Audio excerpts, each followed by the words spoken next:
What is up, guys? It's Kyle with Never Hedge, and it's U.S. Open week. Let's go. We got ourselves a major championship. It's going to be at Torrey Pines South, and I'm going to be doing a course breakdown for you guys brought to you by Google Maps. Actually, it's Google Earth. But Google Earth is a great tool. I want to familiarize you guys with the course so that you know which type of player to bet on, which type of player to pick in DraftKings. The DraftKings pricing has been out a while, so I hope you guys have been looking at that. I know I have. And this course is a beautiful one. It's in San Diego, as you guys probably know. It's usually the home of the Farmers Insurance tournament. It will look very different, however. The greens will be harder, more firm.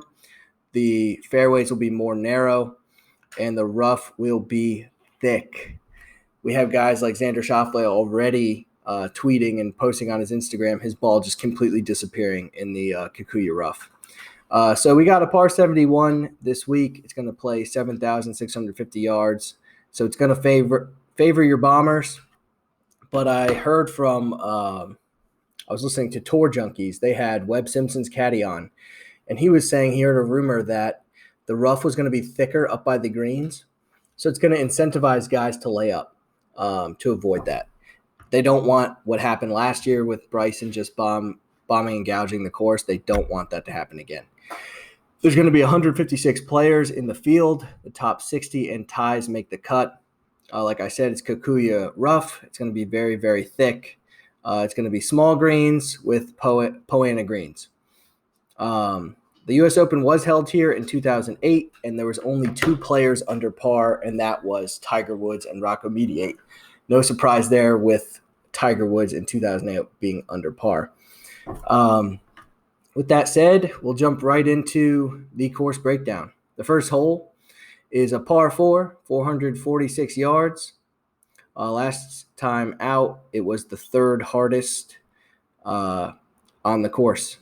It's not the hardest hole, though. As we take a look, it's got the two bunkers here on the right, bunker here on the left. Ideal placement would be, as you can see, to hit it right about here on the left side. So you get a nice open shot right to the green. The green is lined with deep bunkers on both sides, and I'd land in there all day long. But you don't want to hit it too far or to the right, as you'll get a blind shot. Keep it to the left, and you should par or birdie this hole pretty easily.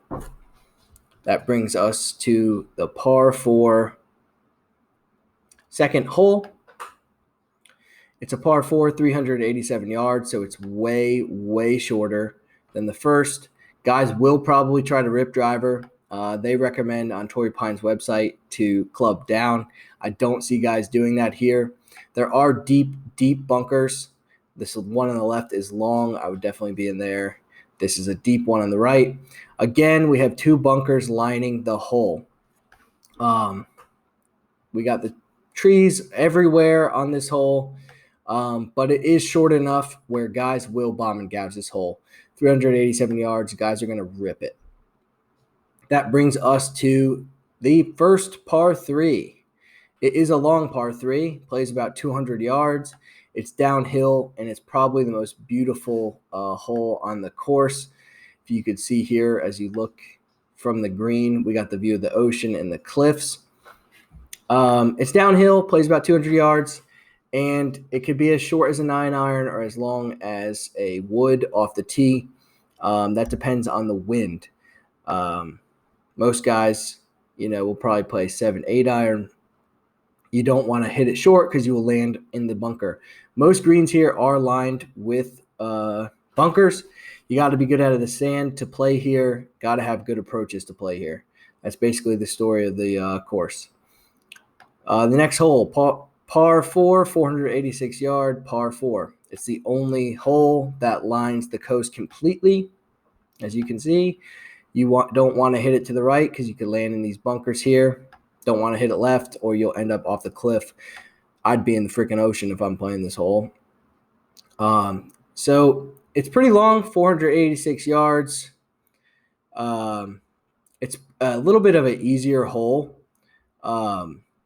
because it's pretty wide open compared to the other ones. Just take a look at it. There's nothing there, only to the right.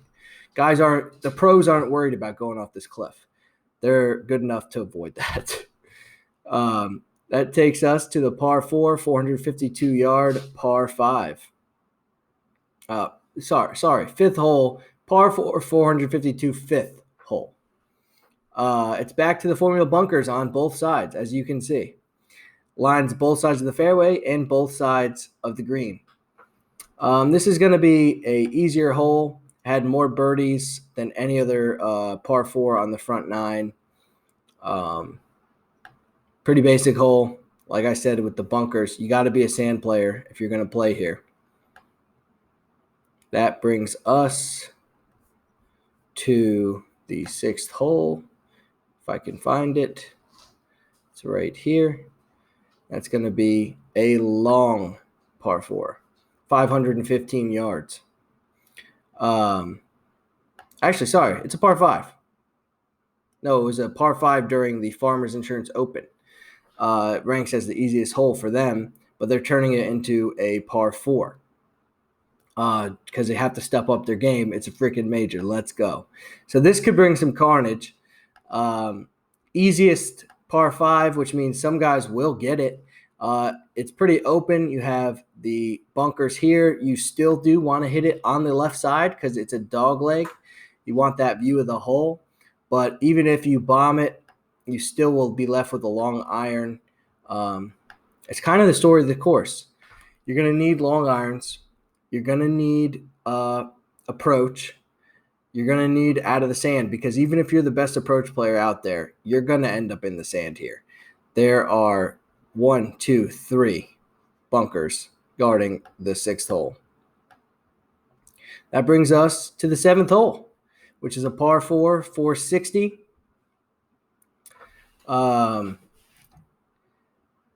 It plays pretty shorter than 460 normally. It's a dogleg right, as you can see.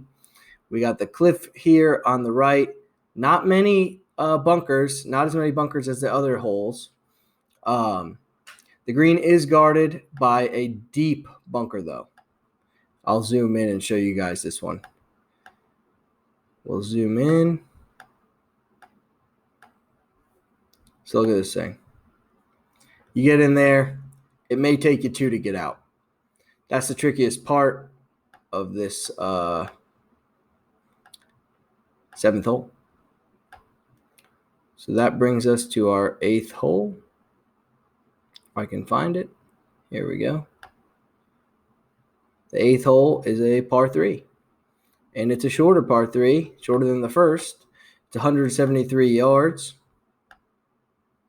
It's actually the shortest hole on the course. But you have wind at your back. Big bunker guarding the hole. Don't want to end up in that. Guys will definitely not lay up. I don't know why that's there for the pros. Don't want to go long either, as there is a sneaky bunker in the back that you might not have seen. And that brings us to, let's find it. Scroll out. I labeled all of these holes just because it was pretty difficult to find it. Zoom out. So I kept hitting the plus. Zoom out, and here is your 9th hole right here. The 9th hole is a par 5. It's relatively straight, as you can see. Bunkers on the right and left.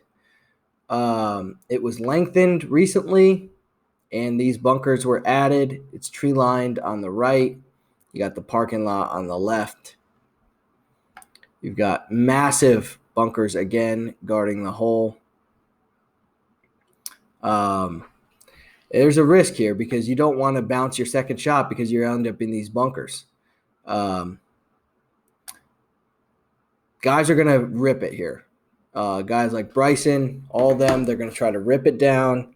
They're not going to care if they end up in these bunkers, where they end up, because they're going to try to take advantage of any par five here on the course.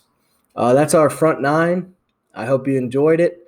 I know I always enjoy breaking out Google Earth. So thanks, guys. Like and subscribe.